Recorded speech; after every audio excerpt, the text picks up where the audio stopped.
अमृत की धारा है धारा जो देती दुखों से किनारा। अमृत की धारा है धारा जो देती दुखों से किनारा।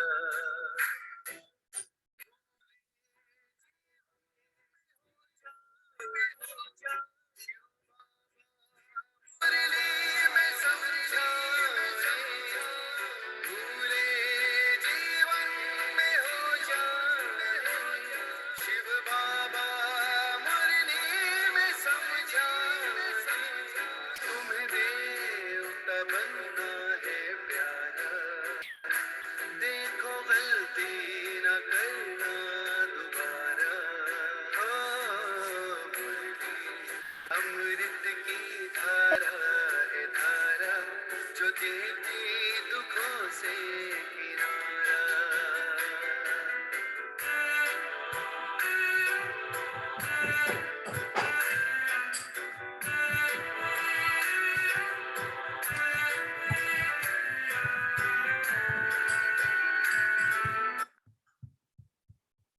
ओम शांति।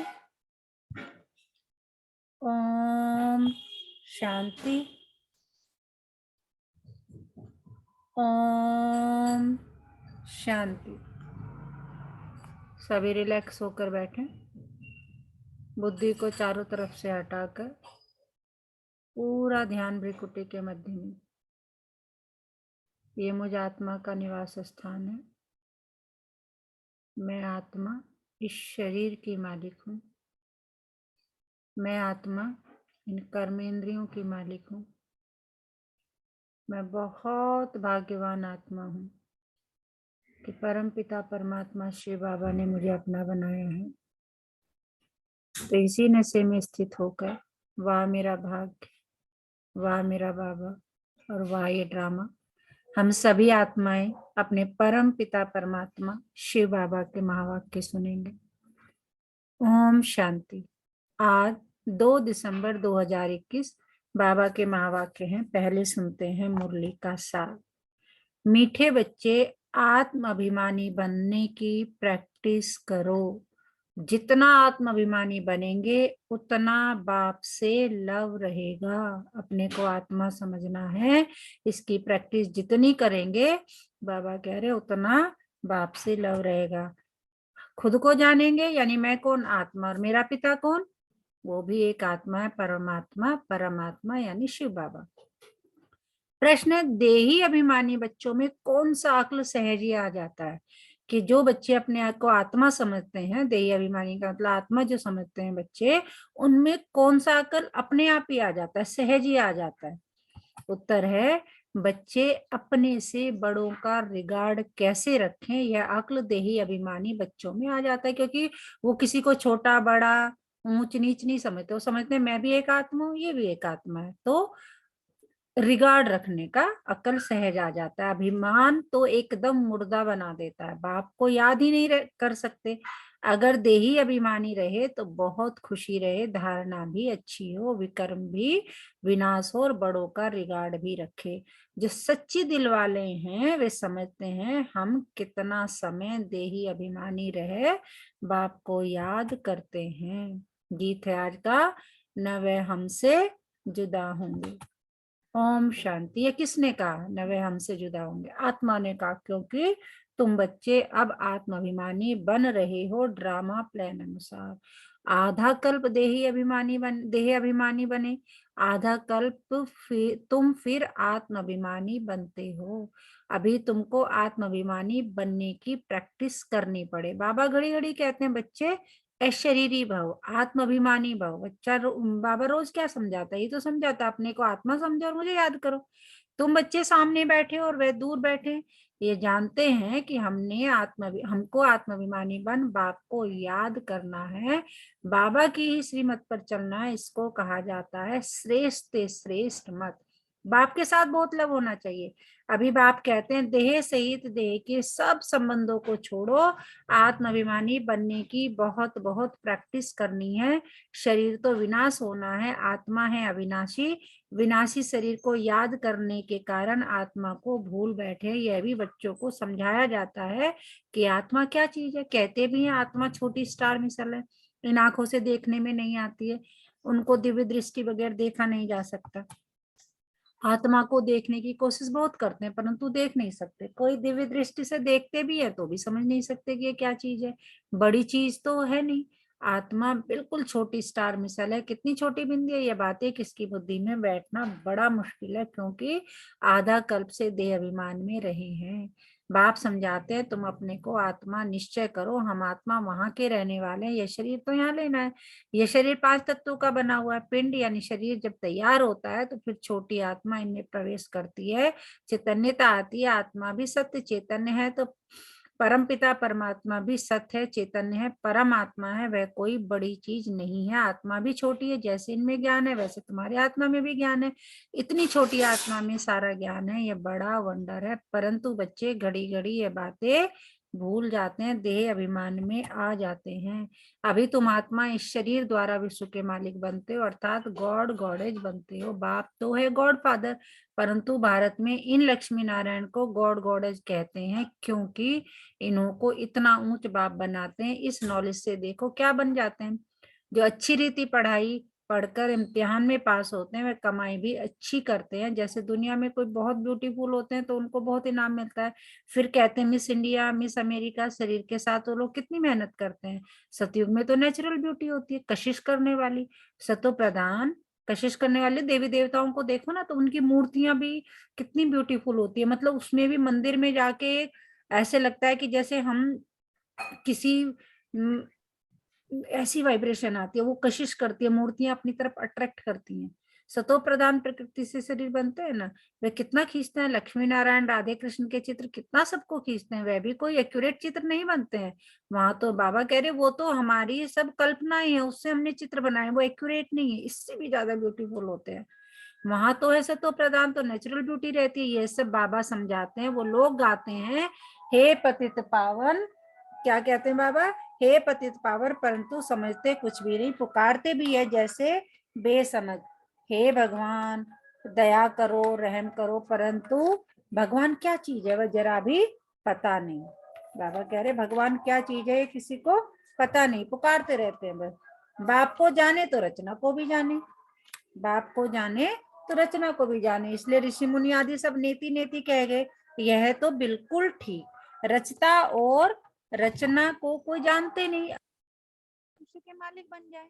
अभी तुम समझते हो इन लक्ष्मी नारायण को भी ऐसा बनाने वाला बाप ही है।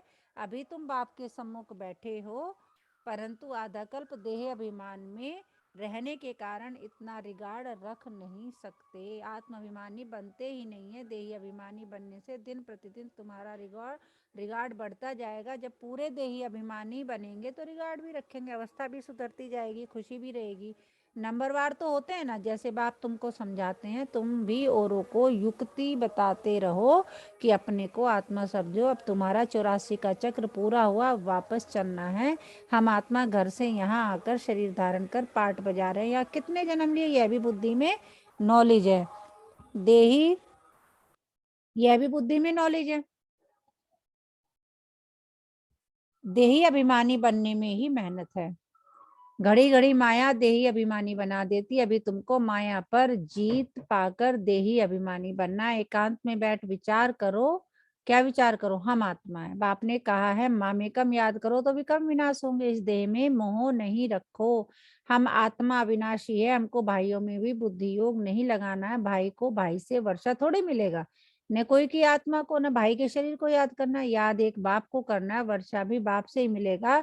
हम आत्मा अब अपने घर जाती है, फिर सतयुग में आकर अपना राज्य भाग लेंगी, वहां आत्माभिमानी होंगे। यहाँ माया रावण देह अभिमानी बना देती है।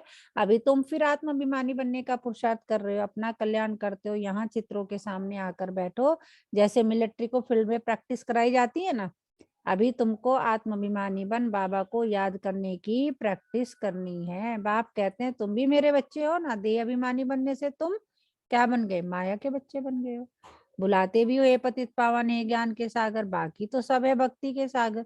भक्ति मार्ग का कितना विस्तार है। बाप आते हैं झूठी दुनिया में, सो भी साधारण रूप में। ड्रामा में नोंद ही ऐसी है। बाबा कह रहे इसमें नथिंग न्यू, सब कुछ ड्रामा प्लान अनुसार हो रहा है। ड्रामा में जैसा जैसा होना है वैसा ही होता है। पतित शरीर में ही बाप आते हैं, लक्ष्मी नारायण के शरीर में थोड़ी आएंगे। उनको तो राजभाग मिला हुआ है, तो उनमें मैं कैसे आऊं? मुझे साधारण रूप में पहचानते नहीं है, पुकारते हैं, परंतु ये समझते थोड़ी है कि वह भी जरूर कोई शरीर में आएगा ना। मेरा रूप तो है निराकार बिंदी, तो जरूर प्रजापिता ब्रह्मा के तन में ही आऊंगा। प्रजापिता तो जरूर यहाँ होना चाहिए। जरूर पुराना तन होगा, या ब्रह्मा पुराना और बाजू में विष्णु नया खड़ा है। त्रिमूर्ति के चित्र में कितना ज्ञान है। तुम बच्चे आगे इन देवताओं को बुलाते थे, श्री नारायण की कितनी खातिरी करते थे। वंडर है ना, हम खुद नारायण को कितना प्यार करते थे। श्री नारायण आया, इनको खिलाओ पिलाओ, अंदर में समझते हैं। अभी हम बन रहे हैं, जो बना हुआ है उनकी जरूर खातिरी करेंगे। गोया हम अपनी खातिरी करते ना, बाबा भी कहते थे अपनी खातिरी करते हो। तुम बच्चों ने देखा तो है ना, ये बड़ी वंडरफुल बात है। ये दूसरा कोई समझा न सके, तुम ही समझा सकते हो। यह तो है ही बिल्कुल नया ज्ञान। बाप कहते हैं मैं फिर से देवी देवता धर्म स्थापन करता हूँ। आदि में है देवी देवताओं का राज। बाबा कह रहे आदि में किसका? आदि मतलब स्टार्टिंग में, जब सतयुग की स्टार्टिंग होगी उसमें देवी देवताओं का राज। मध्य में किसका राज है? रावण राज। अभी क्या है? अंत।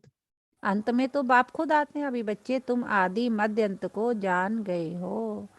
पूरे ड्रामा को बाबा कह रहे तुम जान गए। और कैसे जाने? वो भी मैंने आके तुम्हें बताया है।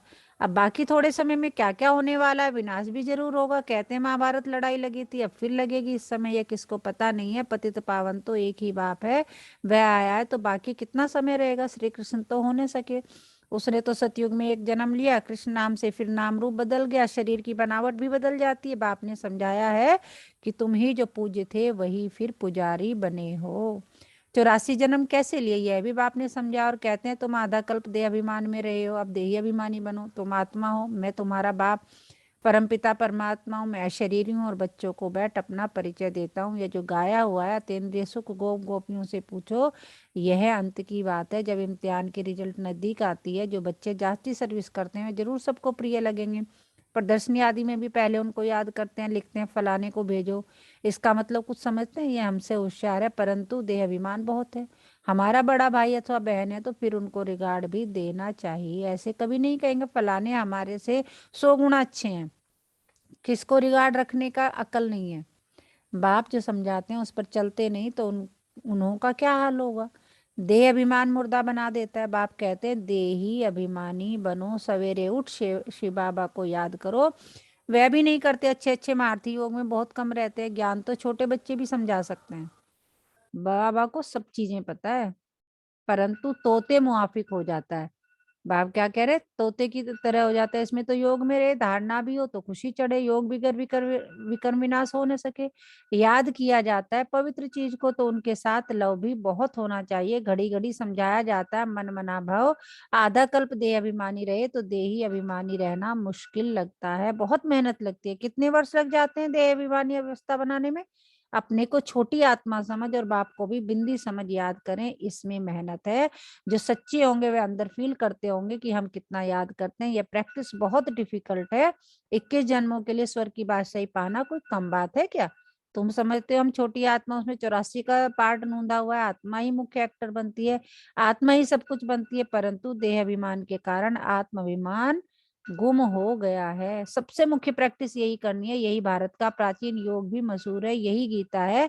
सिर्फ उसमें नाम निराकार के बदले देहधारी देवता का लिख दिया है। बाप कहते हैं जिसने बहुत भक्ति शुरू से कर अंत तक की है वही नंबर 1 ऊपर जाएंगे। तुमने भी बहुत भक्ति की है, तो तुम बच्चों को भी कितनी खुशी रहनी चाहिए कि हमको बाप मिला है। बाबा हमको पढ़ा रहे हैं, हम इस पढ़ाई से विश्व का मालिक बनते हैं। बाबा की मत पर तो जरूर चलना चाहिए। बाप जो डायरेक्शन देते हैं, अगर कुछ उल्टा भी हो गया तो आप ही उल्टा बना देंगे। बाप कह रहे हैं कि तुम मेरी डायरेक्शन पे चल रहे हो तो वो मेरी जिम्मेदारी है। फिर राय देंगे तो फिर जिम्मेदार भी है। घड़ी घड़ी शिव बाबा याद पड़ता रहेगा। इसलिए बाबा भी सदैव कहते हैं तुमको शिव बाबा सुनाते हैं, हम भी सुनते हैं, तो ये डायरेक्शन देने वाला शिव बाबा है। हम उनके डायरेक्शन पर चलते हैं। तुम भी उनको याद करते हो, यह भी उनको याद करते हैं। देह का अभिमान छोड़ दो। तुम कोई जोहरी दादा के पास थोड़ी आए हो, तुम तो शिव बाबा के पास आए हो। जोहरी मतलब दादा लेखराज की बात कर रहे हैं कि कोई तुम जोहरी दादा के पास थोड़ी आए हो, तुम तो शिव बाबा के पास आए हो। ज्ञान सागर तो वह है ना, तुम आए हो शिव बाबा से ज्ञान अमृत पीने, अभी भी ज्ञान अमृत पीते रहते हो, रोज रोज ज्ञान सागर बाबा सुनाते रहते हैं, उनको याद करना। बाप ऐसे नहीं कहते कि भक्ति छोड़ो, जब ज्ञान की पराकाष्ठा आएगी तो आप ही समझेंगे कि ये भक्ति और ज्ञान है। आधा कल्प तुमने भक्ति की है, वापस तो कोई गया नहीं, ले जाने वाला तो एक ही बाप है। अच्छा, मीठे मीठे सिकिलदे बच्चों प्रति माता पिता बाप दादा का याद प्यार और गुड मॉर्निंग। रूहानी बाप की रूहानी बच्चों को नमस्ते। हम रूहानी बच्चों की रूहानी माता पिता बाप दादा को सर्व संबंधों से याद प्यार गुड मॉर्निंग नमस्ते बाबा नमस्ते। शुक्रिया बाबा शुक्रिया, हमें अपना बनाने के लिए, हमें रोज पढ़ाने के लिए।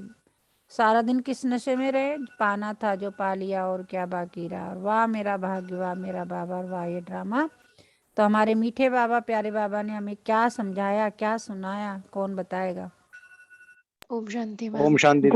ओम शांति ओम शांति। हाँ जी मैम बाबा बाबा बता रहे हैं कि जो हम भूल गए हैं ना, जब कभी डॉक्टर बताता है ना, जब हमारी याददाश्त चली गई तो कुछ पुरानी बातें याद दिलाओ जी ना, तो याद आ जाए। तो आज बाबा ना हमें वही हमारे बारे में बता रहे हैं कि जो तुम पहले थे वो भूल गए हो। तुम पहले क्या थे? हम देवी देवता धर्म के थे, हम ही देवी देवता थे, लेकिन अब जन्म ले लेकर ना अपने रूप रंग आकार सबको हम भूलते चले गए, क्योंकि बदल गए ना सब। तो बाबा हमें संगम युग पर आकर हमें याद दिला रहे हैं ताकि हमें सब याद आ जाए। ओम शांति थी। ओम शांति ओम शांति। और अनु जी? मैम आज जो मेरे को समझ में आया है, अपने से बड़ों का रिगार्ड करना है, जितना हो सके अपने आप को देही अभिमानी समझना है, अपने आप को आत्मा समझना है जी और एक बाप की याद में रहना है। जी आत्मा इतनी छोटी है और इसमें इतना बड़ा ज्ञान है, ये अभी लोगों को पता नहीं है, ये बहुत बड़ी बात है। जी हम हमारा शरीर तो कुछ है ही नहीं, आत्मा है जो है, चली जाएगी, नेक्स्ट जन्म लेगी, दूसरा पार्ट बजाएगी। जी। तो ये अपने हमें तो समझ में आ गया, अब हम्म दूसरों को भी समझाना है। हम्म तो हम्म खुद भी पीना है ज्ञान का सागर और दूसरों को भी पिलाना है। और आज बाबा ने ना बहुत स्पष्ट बोला है कि अपने आप को मतलब इस पे ज्यादा फोकस करा है कि आत्मा समझो, क्योंकि दुनिया का विनाश तो होना ही है, आज नहीं तो कल। बिल्कुल बिल्कुल संगम युग में आया हूँ, तुमने पहले बहुत सुख देखा है तो अब दुख भी देखना है, दुख के बाद सुख आता ही आता है। बिल्कुल बिल्कुल। धारणा के लिए मुख्य सार, बाप जो राय देते हैं उससे शिव बाबा की श्रीमत समझ चलना है, ज्ञान अमृत पीना और पिलाना। ये जो मुरली सुना रहे हैं ना, ये मत समझो कि भाई ये कोई एक पैराग्राफ है या कोई जो भी सुना रहा है वो उसके अपने वो है, नहीं। ये समझ के कि शिव बाबा मुझे मेरे लिए कह रहा है, इस भावना से सुनेंगे, उस धारणा से सुनेंगे तो कल्याण है। सबको रिगार्ड देते हुए सर्विस पर तत्पर रहना, देह अभिमान छोड़ देह अभिमानी कर रहने की प्रैक्टिस करनी है। वरदान क्या है आज का? बालक और मालिकपन के बैलेंस द्वारा युक्ति युक्त चलने वाले सफलता मूर्त भव। बालक और मालिकपन दोनों के बैलेंस द्वारा युक्ति, जहां आपको लगे कि सलाह मतलब कोई चीज है, बालक और मालिकपन के बैलेंस की युक्ति अभी बाबा बताएंगे क्या है। देखे कि जितना हो सके सर्विस के संबंध में बालकपन, जैसे किसी बालकपन का मतलब बाबा का ये है कि मान लीजिए जैसे बच्चे को कहते हैं ना ये करो, तो वो करना है, बच्चा समझ के कि भाई मुझे ये करना है, मुझे डायरेक्शन मिली है। लेकिन जब करने के बाद करो तो फिर मालिक बन जाओ। जितना हो सके सर्विस के संबंध में बालकपन, अपने पुरुषार्थ की स्थिति में मालिकपन, कि मैं कौन हूं, मैं आत्मा अपना मालिक हूँ, अपने शरीर का अपनी आत्मा का मालिक हो, तो उसमें अपने को आत्माभिमानी बनाने के लिए खूब प्रैक्टिस करनी है। संपर्क और सर्विस में बालकपन, याद की यात्रा और मंथन करने में मालिकपन, साथियों और संगठन में बालकपन, व्यक्तिगत में मालिकपन। इस बैलेंस से चलना ही युक्ति युक्त चलना है, इससे सहज ही हर कार्य में सफलता प्राप्त होती है। स्थिति एक रस रहती है और सहजी सर्व के स्नेही बन जाते हैं। स्लोगन क्या है? सोचना और करना, सोचना और करना समान हो तब कहेंगे विल पावर वाली शक्तिशाली आत्मा। सोचते तो हम लोग बहुत है लेकिन करते नहीं है, तो बाबा कह रहे सोचना और करना समान हो तब कहेंगे विल पावर वाली शक्तिशाली आत्मा। आज का मीठा मोती, अंतमति सो गति, अर्थात शरीर को छोड़ते समय आत्मा जो सोचती, जिसके बारे में सोचती है वही चली जाती है। इसलिए ईश्वर के बारे में सोचें। अब अंत समय चल रहा है तो बाबा कह रहे हैं कि हमने सुना है ना अंतमति सो गति, तो इसलिए ईश्वर को याद करो तो ईश्वर के पास ही रहेंगे। तो आज पूरा दिन किस समान में रहना है? मैं सफलता मूर्त हूँ।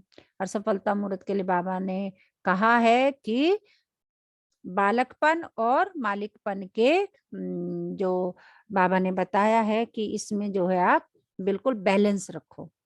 और कहाँ कहाँ रखना है वो भी बाबा ने बहुत अच्छे रीति से समझाया। तो पूरा दिन इसी समान में रहना है। मैं सफलता मूर्त हूँ। अच्छा, ओम शांति।